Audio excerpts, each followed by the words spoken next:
پاکی اور صفائی کو سمجھنے کے لیے حضرت محمد صلی اللہ علیہ وسلم کی زندگی سے جڑا ہوا ایک خوبصورت واقعہ ہے۔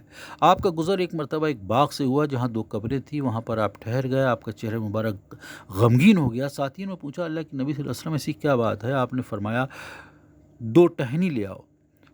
درخت کی دو ٹہنی لائی گئیں اور آپ نے ان دونوں ٹہنیوں کو دونوں قبروں پر الگ الگ لگا دیا اور اللہ سے دعا مانگی کہ اللہ ان پر سے عذاب قبر ہٹا دے، اور بتایا ان پر جو عذاب ہو رہا تھا، انہیں جو انگانوں پر لٹا دیا گیا تھا، وہ سزا یہ اس بات کی تھی کہ ایک تو اپنے آپ کو اندرونی گندگی سے نہیں بچاتا تھا، یعنی وہ لوگوں کی چغل خوری کیا کرتا تھا اور اس سے لوگوں کی کسی کی کہی ہوئی بات دوسرے تک پہنچا دیتا اور لڑائی جھگڑا ہو جایا کرتا تھا۔ دوسرا شخص کیا کرتا تھا؟ اپنے آپ کو پیشاب کی چھینٹوں سے نہیں بچاتا تھا اور آڑ میں پیشاب نہیں کیا کرتا تھا۔ حضرت محمد صلی اللہ علیہ وسلم نے بتایا کہ ہمیشہ پیشاب بیٹھ کر کرو اور پیشاب سے فارغ ہو جانے کے بعد ڈیلے اور پانی سے اپنے جسم کو صاف کرو اور پیشاب کی بوندیں اپنے کپڑوں میں نہ لگنے دو۔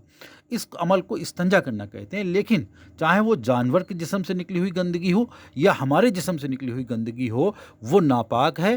تو لہٰذا نہ تو ہم ہڈی سے، نہ گوبر سے، نہ کوئلے سے، کسی اور چیز سے استنجا نہیں کر سکتے، بلکہ ہمیں پانی کا استعمال کر کے اپنے جسم کو صاف کرنا چاہیے، تبھی ہم مسجد میں داخل ہو سکتے ہیں۔ اور اگر ہمارے جسم پر پیشاب کی بوندیں لگی ہوئی ہیں، گندگی لگی ہوئی ہے، تو ہم مسجد میں بھی داخل نہیں ہو سکتے۔ اس کے علاوہ اندرونی پاکی اس بات سے بھی آتی ہے کہ ہمیں ایک رب پر پکا یقین رکھنا ہے اور اس کے برابر کوئی نہیں ہو سکتا، جیسے ہم اپنے باپ کے علاوہ دوسرے کو باپ نہیں کہہ سکتے، اسی طرح اس ایک مالک کے سوا کوئی دوسرا عبادت کے لائق اسلام میں نہیں ہے۔